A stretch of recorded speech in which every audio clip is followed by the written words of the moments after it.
Well, aloha everyone, and welcome back to Biology 101 here at Chaminade University. Today we're going to be discussing Unit 6, which is going to cover the topics of energy and enzymes. We will be discussing what energy is, how energy is transformed during chemical reactions, how is it changed, how is it carried from one part of the cell to another, or from one cell to another cell, and what are enzymes? How do enzymes catalyze or promote the rate of biochemical reactions, and what regulates enzymes? So what increases or decreases the rate of enzyme function? But before we jump into that, let's do some general definitions. So energy is defined as the capacity to do work, and work can be anything that is a transfer of energy to an object that causes the object to move. Now we have chemical energy, which is energy that is contained in all of the biomolecules and released by the chemical reactions. And that's what we're going to focus on today. So when we talk about metabolism, we talk about all the catabolic and anabolic reactions that occur within a cell. And that's basically how molecules are transferred from one form to another, which either releases or consumes energy. And molecules that provide chemical energy include things like sugar, glycogen, and fat. So energy is stored in the bonds in these complex biomolecules. And we have specialized carrier molecules like ATP that are going to accept energy when energy is released and transfer energy over when energy is required. So basically, what normally would require two chemical reactions, one that requires energy and one that releases energy, to be side by side and occurring simultaneously in order for the release of the energy from one to drive the energy needs of the other, we now have a intermediate molecule known as ATP, where if we have a DP, or diphosphate, remember that's that low energy form, and a free phosphate in solution, and we have energy released from one reaction that drives the creation of triphosphate, or the high energy form. Now that energy is stored in that third phosphate bond and can travel throughout the cell until it's needed to another location where a reaction might require energy to be put in. And then it could be released by the breaking of that third phosphate down to the diphosphate, releasing that energy, and then using it to drive that reaction. Now we have two fundamental types of energy, and you probably remember this from your physics classes, but we have potential energy, which is stored energy, and this is energy that is waiting to be used. So we can have this in the form of chemical energy, for example, in the bonds that are about to be broken from ATP, or in the electrical charge of a battery. Or we can also have it in the momentum energy of a penguin that's about to jump off of a cliff into the water. And then kinetic energy is the energy of movement. So is the energy of actually being used. So basically, potential energy is stored energy, and kinetic energy is energy that is being used actively. So an example of kinetic energy is light, heat, electricity, and the motion of objects.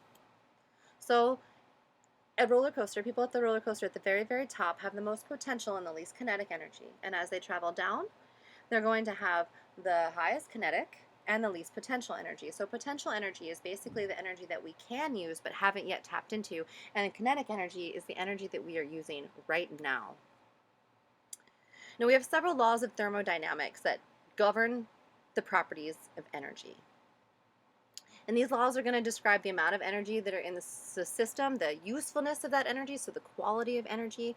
And the very first law is called the conservation of energy. And what that means is that the amount of energy that's in a closed system is going to remain constant unless we add energy in or remove energy from it. And that's because we can't create or destroy energy. That's the first law of thermodynamics. But we can change the form of that energy. And generally, as energy gets converted from one form to another, we lose the usefulness of that energy, so it gets a little bit lower and lower in quality each time. Also, just for everyone's knowledge here, all of the energy in the entire planet originally came from the sun. So the original source of energy flow into all of biological life is the energy that comes from the sun. All right, so the amount of useful energy is going to decrease every time we convert from one form to another. That's the second law of thermodynamics, which basically says that everything is going to go towards what we call entropy, or disorder, or chaos. And that's basically saying that while biological molecules are very complex, they tend to go towards less and less complex. And that's for everything, right? That most of life tends to move towards a less and less complex form and less useful form of energy towards randomness, disorder, and less useful energy. And we kind of can compare this to your bedroom, right? Your bedroom might start off nice and clean and organized, but if you don't maintain it, if you don't every day actively go through and pick up the trash and move the dirty clothes, then it's going to get closer and closer to disorder. And the longer that it's left unattended, the further it gets towards complete chaos. And that is the law of entropy. So useful energy is energy that's stored in organized ways, right? And if energy is used in a closed system in organized ways, there's an overall increase in entropy. Again, entropy is the tendency towards chaos. So increased entropy is more organized, less entropy is disorganized. But we can also use this in terms of chemical energy. So for example, we use gasoline as an example. If gasoline is burned, gasoline is an 8-carbon molecule, and it's going to get converted into 8 carbon dioxide molecules. So it goes from one more complex arrangements, where we have 8 carbons that are bound together, into 8 less complex arrangements. So although we haven't lost any, we have gone from a more useful form to a less useful form. And that's actually depicted here by burning chemical energy, right? So that we use that 100 units of gasoline, right? 20% of it, approximately, is going to be turned into kinetic energy, or the energy of motion, the energy that we're using to drive the car forward. And 80 units of it is going to get lost in the form of heat energy and expelled as we go towards less useful forms of energy. Now, the energy of sunlight, as I mentioned, is what creates all of the energy on the planet, right? And that's what's used to create the low entropy conditions of life on Earth. Now, as we get more organized, right, highly organized systems that have low entropy, and it doesn't necessarily violate the second law of thermodynamics, which is saying that we're going towards a more disorganized system, because we have a continuous influx of usable light. So we're basically taking energy from the sun and we're using it to clean our bedroom, using it to get us back to a higher level of complex or more organized beings, right? And if we create kinetic energy, right, from the form of the sunlight, so we're taking the sunlight and we're using the kinetic energy from it to drive these metabolic processes, it's also going to produce something that's in form of entropy, right, vast entropy, as heat. So even the conversion of sunlight into the usable form is going to have a great loss, and that's going to add to the heat on the planet. Now, let's talk about chemical reactions. So chemical reactions are basically when we are starting with one molecule and we are turning it into another molecule, or sometimes 2 other molecules, or we're starting with 2 and combining them and making 1. But basically what we're doing is we are rearranging the chemical bonds that hold the atom together. So chemical reactions happen anytime we convert one set of substances into another set of substances. And the initial substances are called substrates, or otherwise known as reactants, and they get turned into the products, which makes sense because products are what you produce. Now, all reactions fall into one of 2 categories: reactions that release energy and reactions that require energy. So exergonic, exer being exit, right? Exergonic reactions release energy. Endergonic reactions require energy to enter. So energy released, energy entered into the system. So here's an example of an exergonic reaction. Now, again, we're not giving you any specifics, so we have these 2 reactants, and they're higher energy than our products. So we start off with these 2 yellow reactants, and during the process of the reaction, we release energy, and we end up with the lower energy products at the end. Now, in an endergonic reaction, the opposite is true. We start off with lower energy reactants, and energy enters into the system to create higher energy products. That's an endergonic reaction. Again, energy enters. And while exergonic reactions release energy and endergonic reactions bring energy in, these are kind of happening in balance throughout the cell. So an exergonic reaction is when the reactants have more energy than the products. And an example of this is burning glucose. So as we burn sugar, glucose is a monomer, it's a C6H12O6. It's going to get combined with oxygen to produce carbon dioxide and water. These are both going to result in the release of energy. Now, sugar has more energy than molecules of carbon dioxide and water. Why? Because it's more complex, it has more bonds, energy is stored in bonds, and so this is going to result in the release of energy. So it's an exergonic reaction. So here's glucose in the presence of oxygen, and it's going to undergo this reaction whereby we are going to have these high energy reactants or substrates, and they're going to turn into these lower energy products, lower energy and also less complex, right? 6 carbon dioxide molecules are going to be less complex than 1 glucose molecule. And because the energy is stored in bonds, when we break those bonds, we release that energy. It's also going to result in the creation of water.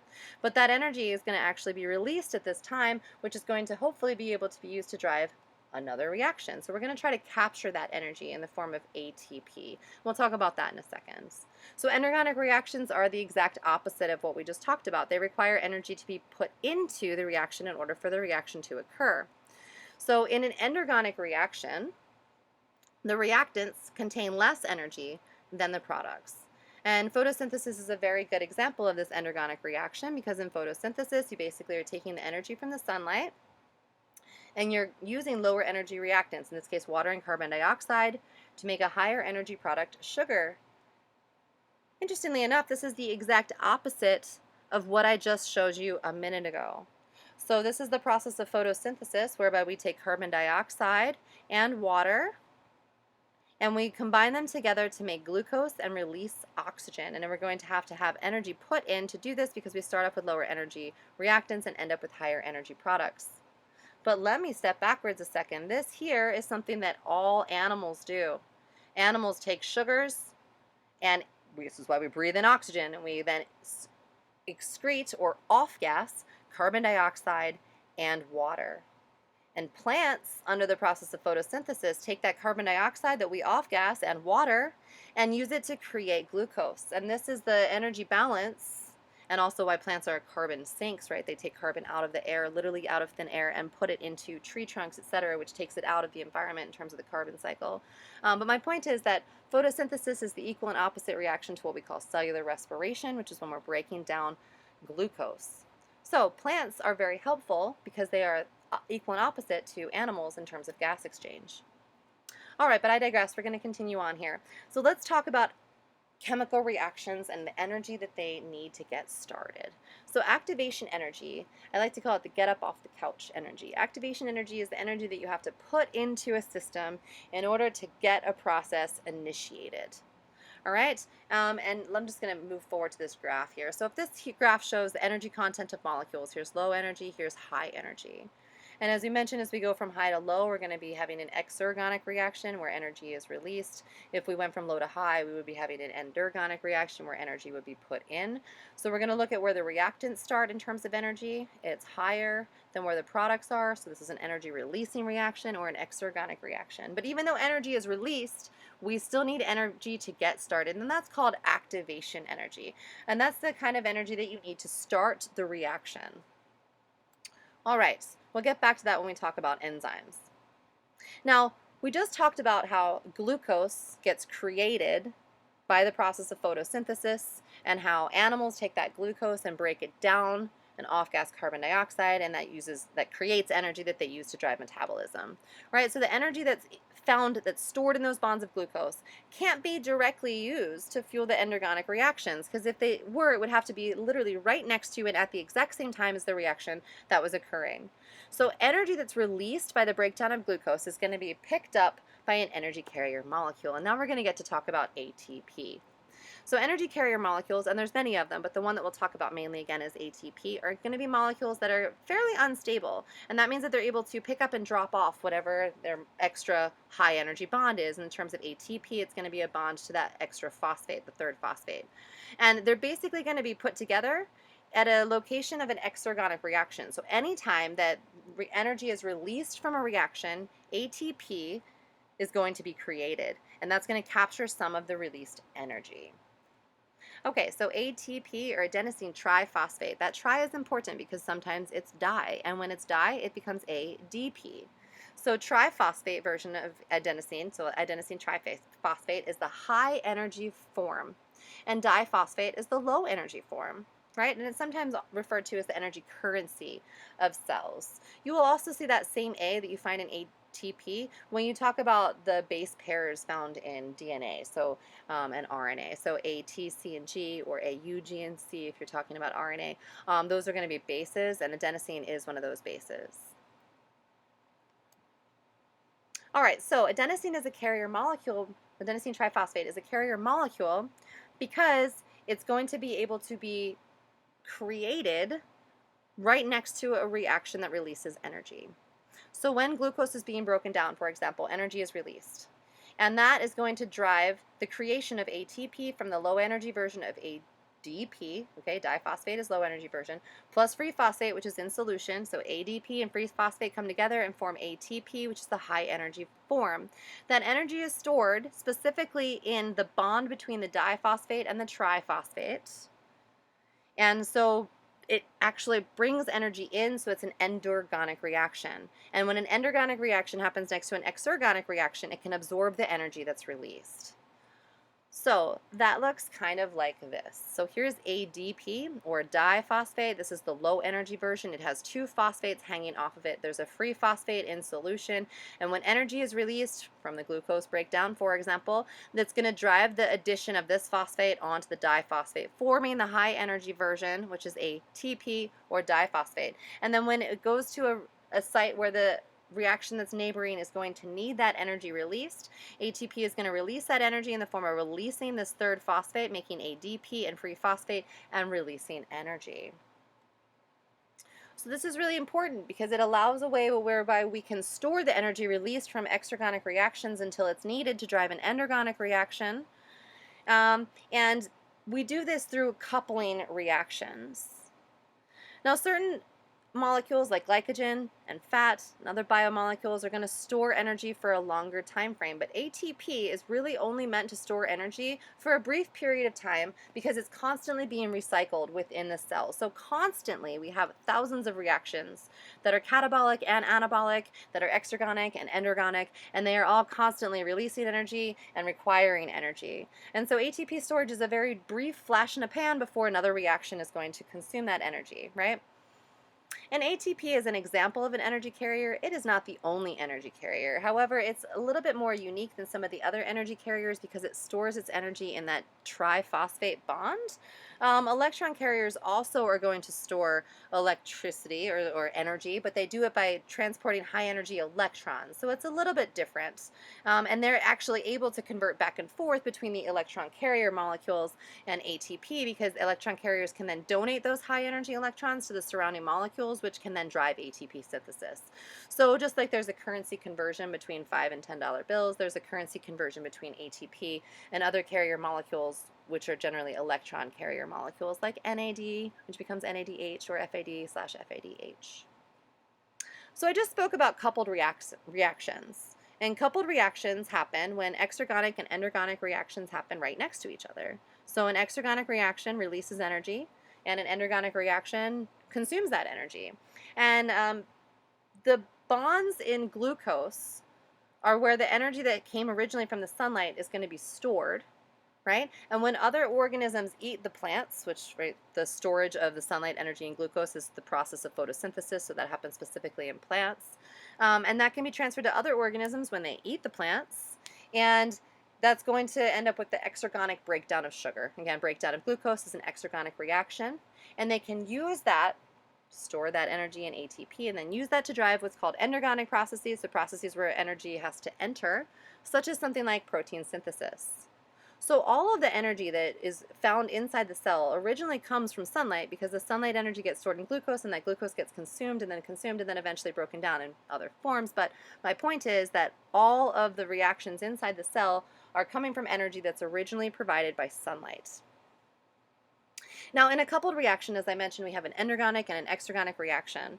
And if they happen right next to each other, then the energy can exchange directly. But if they happen in different regions of the cell, then we need the energy carrier molecules like ATP to carry that energy from one region to another. And that is kind of depicted here. So here we have the high energy reactants, in this case glucose, which is going to get broken down, that releases energy and creates these low energy products. So it basically breaks down into carbon dioxide and water. That releases energy. That energy is going to be captured by a diphosphate bond to the triphosphate, right? So that third phosphate being bound to the second phosphate, creating ATP.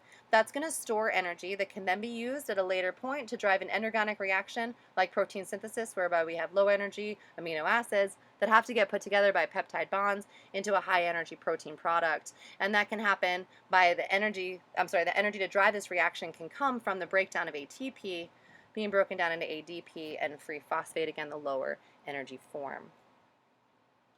All right, so let's go back to that activation energy, right? We're going to talk about that in terms of enzymes. So what are enzymes? Enzymes are biological catalysts. And a catalyst is something that reduces the energy required to get a reaction started. So that activation energy is going to be decreased, right? So enzymes, like all catalysts, are going to lower the activation energy of a reaction, and they're considered biological catalysts because they drive biological um, reactions. Now, I want to make very clear here that enzymes are kind of like matchmakers, right? The matchmaker themselves doesn't ever get married. So an enzyme, although it might change a little bit during the process of the reaction, when the reaction is over, the enzyme returns to its original state. Right? So enzymes are not actually caught up in the reaction themselves. They're just there to assist the reaction occurring, and they can be used over and over again. Another thing that's interesting about enzymes is they have high specificity to the reactions that they catalyze, and that means that they are going to be very, very specific, like a lock and a key. So a specific enzyme will only work on a specific substrate and not on a variety of substrates. Okay, so catalyst is any molecule that speeds up a rate of a reaction. And as I mentioned, the catalysts are not going to be permanently altered. So although the enzyme might change during the reaction for a short while, it's going to return back to its native state when the reaction is over. And just to give you an idea of the word catalyst, right, a catalytic converter in your car is going to be found in your exhaust system, and it's going to take any excess carbon monoxide that might be expelled from the engine, which is a very harmful molecule, and convert it into carbon dioxide, which is more of a healthy molecule. So that reaction here is depicted by the addition of oxygen to the carbon monoxide being one oxygen, and then it's going to get converted into carbon dioxide, so two oxygens, plus the loss of heat energy. But a biological catalyst, similar to an actual physical catalyst, is going to have three major properties. One, they speed up a reaction. So something that would normally happen on its own. They're not going to be able to make a reaction occur that was never going to occur, but it could be a reaction that might happen at a very, very small rate without their influence. So they're going to lower the activation energy required for the reaction to begin.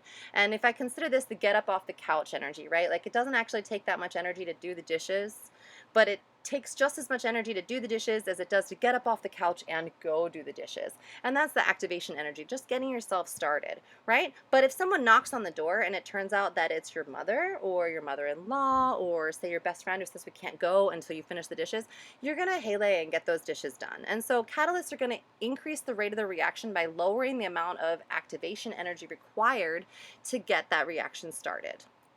And they do speed up certain reactions, but only exergonic reactions. They do not speed up endergonic reactions. And last but not least, as I mentioned, they are not consumed or changed in any way by the reactions that they promote. So although they might undergo a slight conformational change while the reaction is occurring, when the reaction is finished, they return to their native state. So this is the same diagram that I showed you earlier. Again, this is an exergonic reaction. Energy is exiting. We start with reactants that are higher energy than products, so energy leaves. But this is the original activation energy, right? The get up off the couch energy was great until the catalyst arrived and basically forced these two molecules together to convert them into the products, right? So it drastically increases the rate of the reaction by lowering the amount of energy needed to get the reaction started. So they catalyze or speed up, right? Catalyze means speed up chemical reactions by making that activation energy lower. And all of the reactions in living cells are regulated by enzymes. Again, these are biological catalysts, and they're very specific to the reactions that they catalyze. So for example, when you see the OSE on the end of a word, it means it's a sugar, right? Lactose or glucose or amylose, right? And if you see ACE, galactase, lactase, amylase, then it's an enzyme. And the enzymes are very specific. So amylase only digests amylose. It doesn't digest any other sugar. So they're very like a lock and key model. The key, although all locks have a specific key, not all keys fit in any lock, right? And so they only are very specific. And there's regulation that occurs, and this is very important because we need to maintain homeostasis, which means that whatever it is that we're creating with this enzyme, we need to have specific parameters. Too much is bad. Too little is too bad. And so we have to regulate enzymatic activity. We do that on several levels. That'll get its own couple of slides in a little bit. So how does an enzyme work? An enzyme is a protein, mind you, and it has a specific region that is an active site. And inside that active site, we have special amino acids that are going to allow substrates to bond. So again, only a certain key is going to bond in this lock. So the active site is like a lock and the substrate is like a key. And when the substrate comes in, it binds to the amino acid sequence specifically in that region of the active site. And it does that based on shape and charge. Again, just like everything in biology, form defines function. So the shape of the active site is complementary and specific to that substrate, like a lock and a key. And then a slight change happens where the amino acids inside the active site bind the substrate and distort the substrate bonds to facilitate a reaction, either an anabolic reaction that builds things up or a catabolic reaction that breaks things down.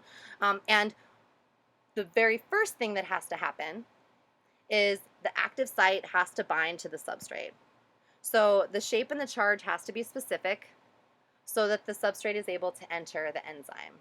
And it can only enter in a certain direction, mind you. So because of the way that it all lines up, the way a lock and a key only work in one direction. And then once it's locked in place, the active shape changes conformational shape just a little bit to twist the substrate to promote a reaction. And once the reaction is over, the product doesn't fit in the active site anymore because it now has a conformational change. And so it's going to pop out of the active site and diffuse away. And the enzyme is going to remain unchanged. So it's going to go back to the original shape or conformation and is ready to lather, rinse, repeat, right? Accept more substrates and then repeat this reaction. So this is what an enzyme, this is a very basic example of an enzyme with an active site. So this is a little pocket whereby substrates are going to bind very specifically. And when the substrates come in, they can only go in a certain orientation. And as soon as they enter onto this little carnival ride, they're going to undergo a conformational change. So the enzyme twists. And as it twists, it distorts the shape of the substrates. And then the substrates are left to snap back into position. And when they do, that position is new, and it's the product. At this time, the enzyme releases the product because it no longer fits in the active site, and it goes back to its original shape. And then it can lather, rinse, repeat with a new set of substrates. So enzymes can catalyze the same reaction over and over and over and over again, which is why they have to be highly regulated so that they don't go overboard in terms of creating too much of a product or breaking down too much of something. Now again, enzymes are going to lower the activation energy, and because of this, we have to generally use multiple steps to either break down a molecule into lots of smaller molecules or synthesize a molecule from smaller molecules. So we have chains of reactions, basically, that each specific step in the chain is a very slight change. So each of the enzymes are going to lower the activation energy for a small part of the reaction, and then that reaction can occur readily. So we can have reaction A and then reaction B and then reaction C. So instead of asking the body to make a very large change, we can have it make a series of much smaller changes. And as I've mentioned previously, anabolic reactions build things up, catabolic reactions break things down, and the sum of all of the chemical, anabolic and catabolic reactions inside the cell is called metabolism. Now, I just talked about these cellular cascades or a metabolic pathway, whereby we have small changes that occur in many little steps leading to a large change. And in these metabolic pathways, we start with an initial reactant molecule, which is modified by enzyme A, making an intermediate, which is modified by enzyme B, making another intermediate, etc., until we finally get to the final product. So here's an example of a metabolic pathway, and it says simplified, which is laughable because it's highly oversimplified. These usually look like thousands of lines that interconnect with a bunch of arrows and sometimes need footnotes because you can't write on top of each other.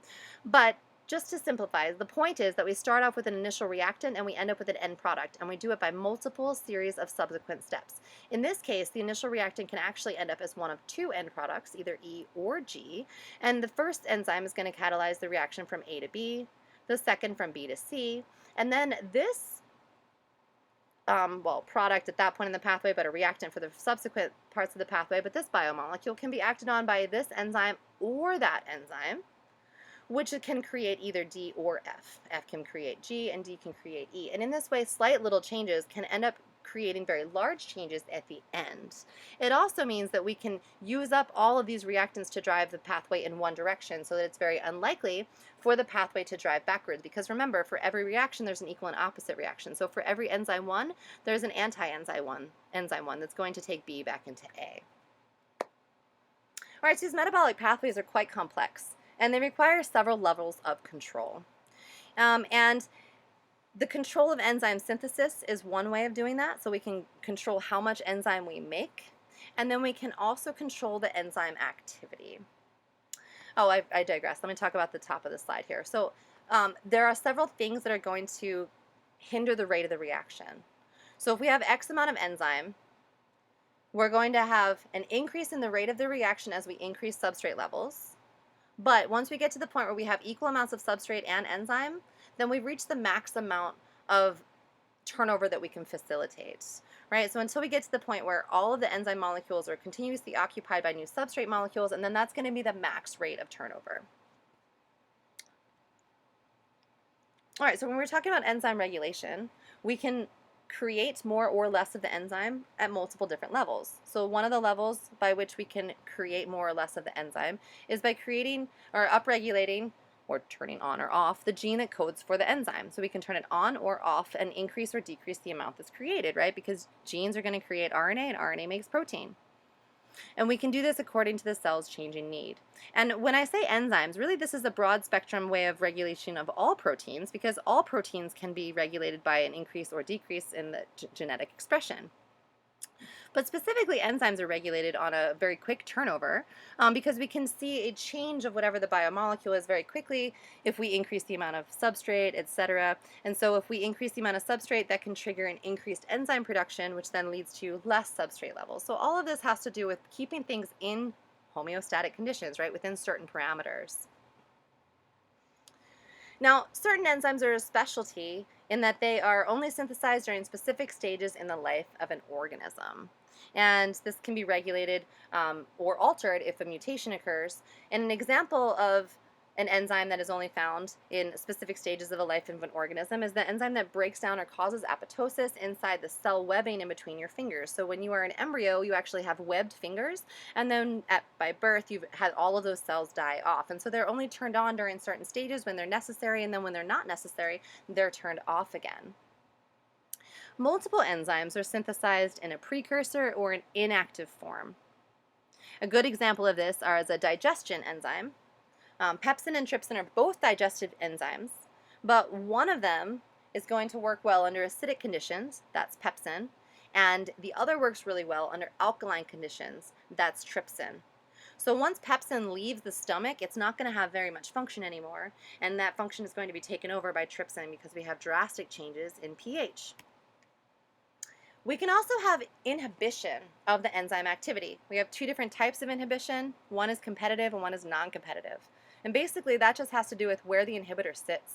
If the inhibitor sits in the active site, then it's basically competing with the substrate, so that's competitive inhibition. If the competitor sits in an alternative site, right, not the active site, then it's non-competitive inhibition, and that looks kind of like this. So here's a competitive inhibition site.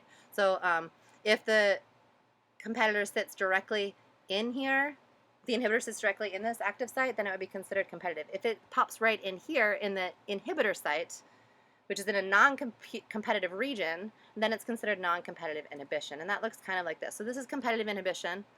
If I just go back a second, the substrate looks like this, right, with the little ball with the tip on it.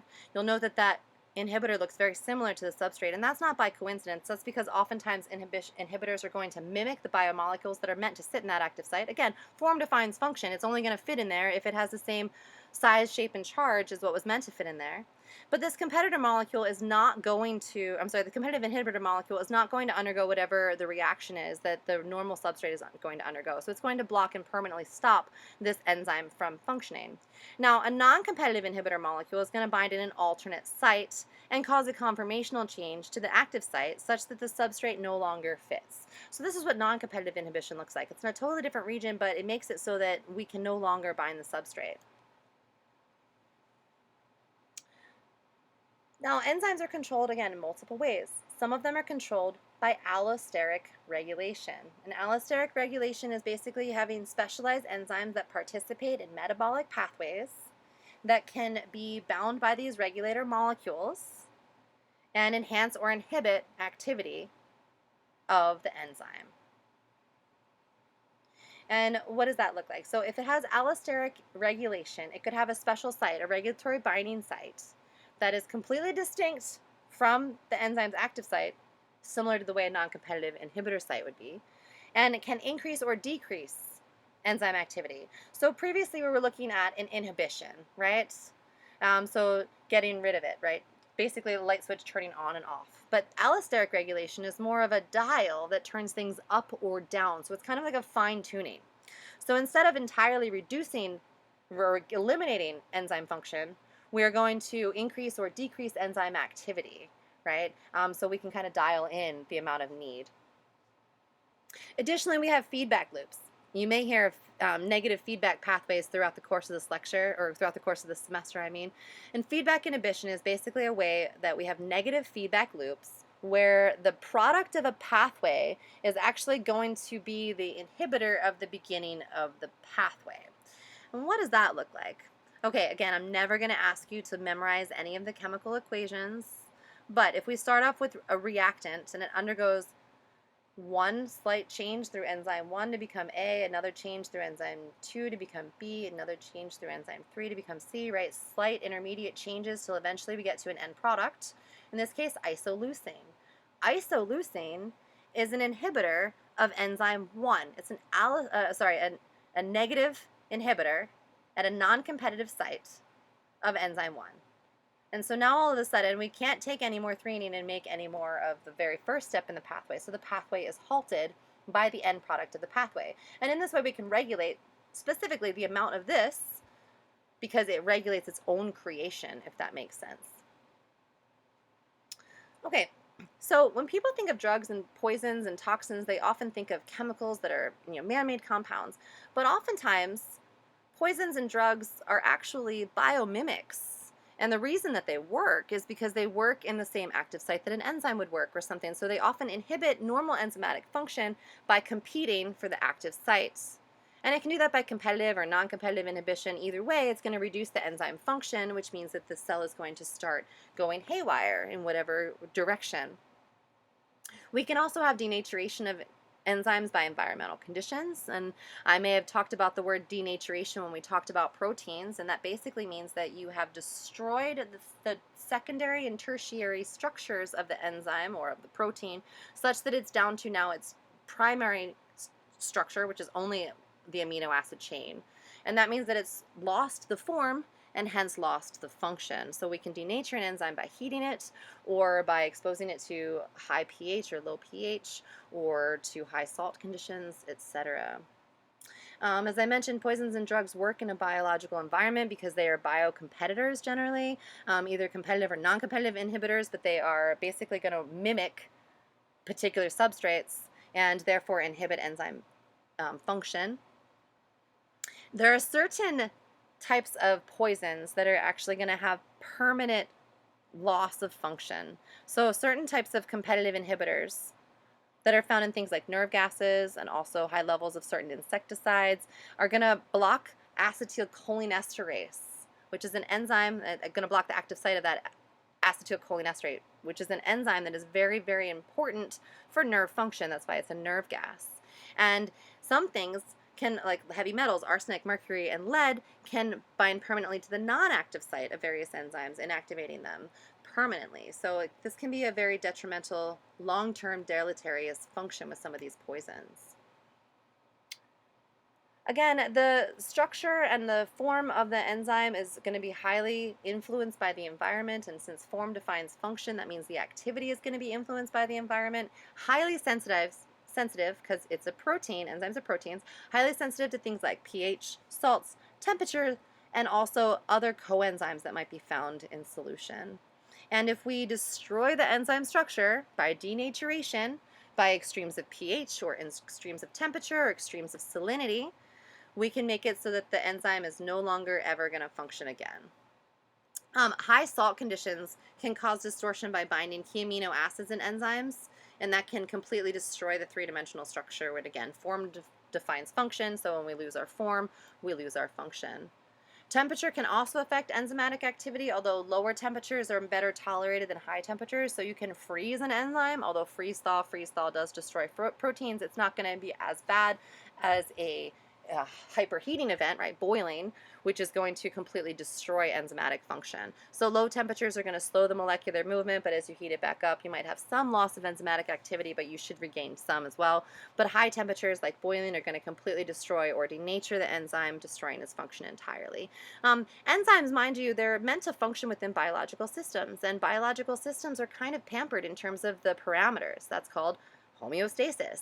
And so enzymes function optimally within a very narrow range of conditions because they are found within a very narrow range of conditions within the cell.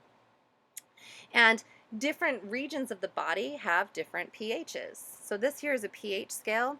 And before I talk about everything that's in this graph, I want to talk about a couple of things. The first thing that we're looking at here is the rate of the reaction on the left. The higher up the dot on the curve, the faster the rate of the reaction. All right, and most enzymes have an optimal pH where they're going to have the most optimal reaction, and then they're going to be able to function a little bit out of that pH range.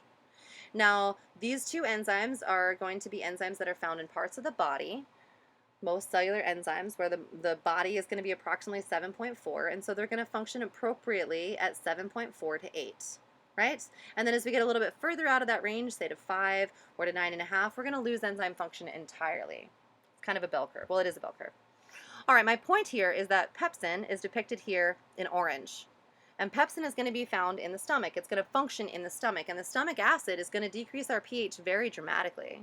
And then after what's called chyme, which is the food that has been partially digested by the stomach, is going to exit out of the stomach into the small intestines. I apologize. Then we're going to encounter trypsin. And trypsin is going to be an enzyme that's going to work optimally at pH of 7.5, right? And so depending on the environment, enzymes are going to have a specialized function.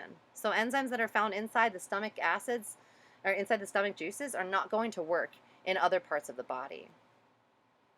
Now this is depicting the effect of temperature on enzymatic activity. Again, on the left we have fast versus slow, so the rate of the reaction is going to increase as we go up on this axis here. Here we have the temperature, and the temperature is going to increase.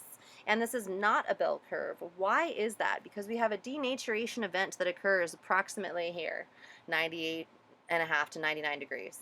After we get out of that temperature range, we denature the enzyme. And not only does it not work at this temperature, but as we reduce the temperature back down, we do not regain that function. It's a permanent loss. However, if we freeze it and then we thaw it back up, we will see a restoration of most of the enzymatic function. All right. Well, I appreciate your time. Thank you for sticking with us today. Aloha.